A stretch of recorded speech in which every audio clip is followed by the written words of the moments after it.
I'm Elizabeth Heiskell, the Debutante Farmer. And when tomatoes are in season at our farm, we do a beautiful tomato dinner.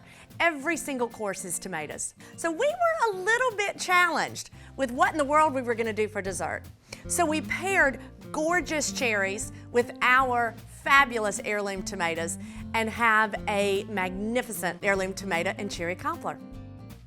So we're gonna start with our tomatoes. We're gonna add them to our saucepan. We're also gonna add our cherries.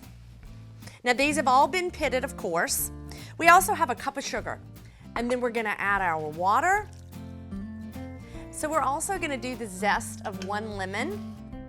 So just give that a few little shakes. So now we're gonna give it 1 nice stir, and we're gonna let this simmer. We really want these flavors to meld. We want the sugar to melt, and we want all of those natural juices from the tomatoes and the cherries to really come out. So while that's simmering, we're gonna move over to our flour mixture. We have all-purpose flour, and then we have another cup of sugar, and then we're gonna whisk in our milk. Now, you do not want this flour to be lumping up on us, okay? So you're gonna have to get in here, really whisk it, pour the milk in, gradually. Don't just overwhelm it. So we have our 9x13 casserole dish. We've just melted butter, and so we're gonna add that. And now we're gonna drizzle our mix here. So this is the flour and the milk. And kind of make a pattern. We want the butter to get its way all through this. Now, I know you're dying to stir this. Don't.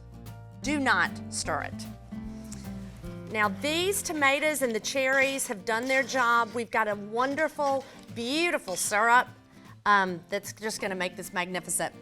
And now again, we're gonna pour these in. And so you see the cobbler topping is sort of coming up in between it. We're gonna drizzle that syrup. And it kills me too, because I wanna stir it. I wanna stir it, but you can't. And I promise, once you put this into the oven at 350 degrees, the results are gonna be amazing.